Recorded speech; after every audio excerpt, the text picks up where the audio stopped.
विचार से इस प्रयास से जुड़े हुए हैं, उनसे राय विचार किया जाए कि किस तरीके से इस अभियान को आगे बढ़ाया जा सकता है। बिहार नवनिर्माण का जो अभियान हम लोग शुरू करना चाहते हैं उनमें किन बिंदुओं को शामिल किया जाए, संगठन को कैसे पुनर्गठित किया जाए, कैसे मजबूत किया जाए, इन सभी बिंदुओं पर साथियों की राय ली जा रही है।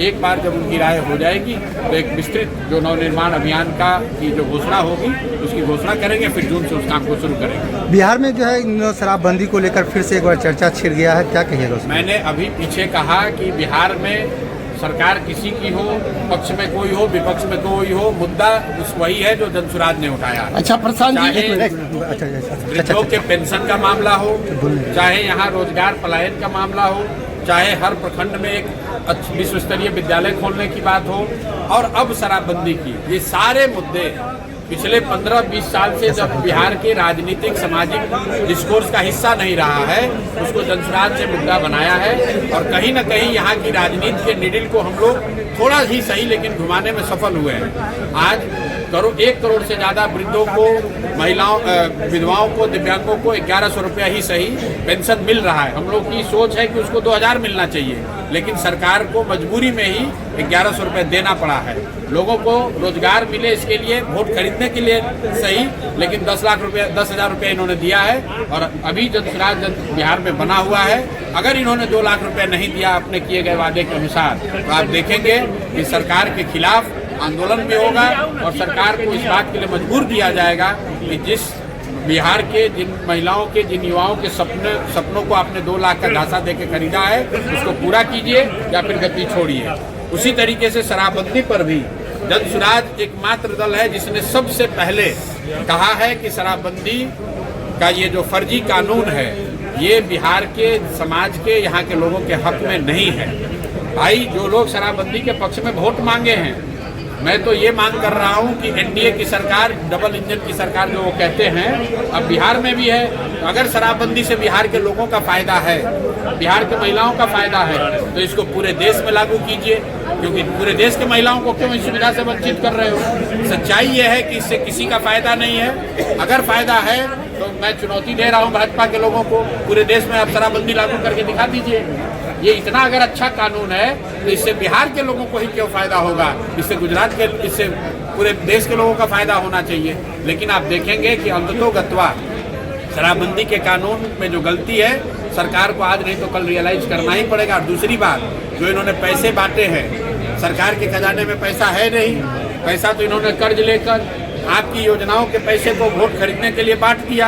अब पैसा है नहीं, तो अब किसी न किसी तरीके से पीछे के चोर दरवाजे से शराबबंदी को हटाकर कुछ रेवेन्यू उगाने की कोशिश कर रहे हैं। लेकिन सरकार जो है, उन्होंने वोट लिया है शराबबंदी के पक्ष में, अब उनको बदलना नहीं चाहिए, शराबबंदी लागू करके रखिए। और नहीं तो मानिए कि जो जनसुराज कह रहा था वो ठीक कह रहा था कि शराबबंदी यहाँ के लोगों के, समाज के हक में नहीं है। जिस तरह से बिहार में अपराध, बिल्कुल रिजल्ट के खिलाफ सुप्रीम कोर्ट गए थे, क्योंकि हम लोग का ऐसा मानना है और आज भी मानना है कि जिस तरीके से 10,000 रुपये देकर चुनाव के समय में वोट को प्रभावित किया गया है, वो अनैतिक है। और गांधी और लोहिया जयप्रकाश की बात करने वाले लोग सरकारी पैसे से, आपके हमारे पैसे का इस्तेमाल करके गरीबों का वोट खरीदा है जिन लोगों ने, इनका नैतिक अधिकार नहीं है। कोर्ट ने याचिका को ये कह के खारिज किया कि आप लोग हाईकोर्ट में जाइए, तो हम लोग हाईकोर्ट में जाएंगे।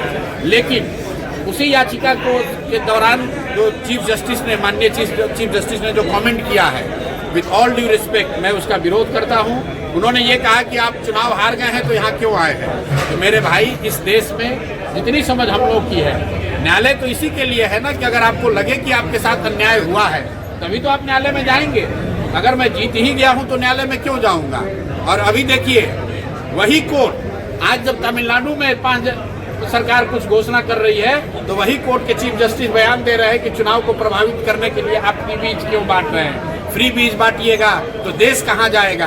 तमिलनाडु के लिए आप ये शिक्षा दे रहे हैं। और जब वही लोग, वही व्यवस्था बिहार में 10-10 हजार रुपये बांट रही थी, तब ना चुनाव आयोग को दिख रहा था, ना न्यायालय को दिख रहा था। ये दोहरा मापदंड है, बिहार के लोगों के साथ दोहरा मापदंड है, सत्ता और विपक्ष के साथ दोहरा मापदंड है।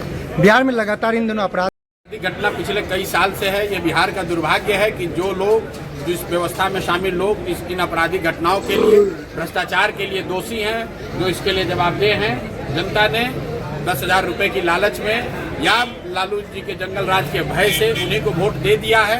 अब जनता को लग रहा है कि भाई फिर गलती हो गई, तो भाई जैसा बोओगे वही काटोगे। जो व्यवस्था आपने बनाई है, अगर आपने भ्रष्ट व्यवस्था को फिर से वोट देकर फिर से उन्हीं को सरकार में शामिल किया है, तो भ्रष्टाचार नहीं रुकने वाला है, स्कूल नहीं सुधरने वाला है। मैं बिल्कुल कैमरे पर कह देता हूँ, चुनौती दे रहा हूँ, स्कूल अस्पताल नहीं सुधरने वाला है, बिहार में भ्रष्टाचार नहीं खत्म होने वाला है, क्योंकि जनता ने खुद ही उसी भ्रष्ट व्यवस्था को बनाने के लिए ऐसे लोगों को वोट देके सरकार में बैठाया है जिनके भ्रष्टाचार से वो परेशान थी, जिनके अपराध से वो परेशान थी। तो अगर आप अपराधी को, भ्रष्टाचारी को वोट देकर सरकार में बैठाएंगे तो अपराध और भ्रष्टाचार खत्म नहीं होगा। अच्छा, पुरानी इकाई है, उसको एक झटके में साफ नहीं किया जा सकता है। शांत किशोर की कोई व्यक्तिगत लड़ाई नहीं है, ये बिहार के बच्चों के भविष्य की लड़ाई है, बिहार में व्यवस्था परिवर्तन की लड़ाई है। इतना आसान नहीं है। चुनाव से पहले भी मैंने कहा है कि इसको करने में 10 साल लग सकता है, अर्श पे या फर्श पे, पहले भी कहा है। जनता ने अभी फर्श पे रखा है, कोई दिक्कत नहीं है। हम लोग विधायक बनकर बालू और शराब का ठेका करने नहीं आए, हम लोग को कोई घबराहट नहीं है। बिहार में चुनाव जीतना मुश्किल है, लेकिन चुनाव सही तरीके से जीतना और भी ज़्यादा मुश्किल है। हम लोग की कोशिश है कि सही तरीके से चुनाव जीता जाए, ताकि आज नहीं तो कल बिहार में व्यवस्था का परिवर्तन हो। एक दिन बिहार भी देश के अग्रणी राज्यों में शामिल हो, बिहारी कहे जाना गौरव की बात हो। और ये काम करना इतना आसान नहीं है। हम लोग अपनी ओर से लगे हैं, जनता एक बार में नहीं समझी है, अगली बार समझेगी। अच्छा, शॉर्ट वाला जो चला है, मतलब यूजीसी कानून चला है, उस पर आपको क्या कहना? यूजीसी कानून अभी सब जुडिस मामला है, जब कोर्ट को उस पर निर्णय देने दीजिए। लेकिन अभी जनता को यही बताएंगे कि जिनको आपने उछल कर वोट दिया है, वही लोग ये कानून लेकर आए हैं। तो मेरे भाई, वही बात दोहराऊंगा, जो बोओगे वो काटोगे, गलत लोगों को जिताओगे तो गलत ही होगा। धन्यवाद।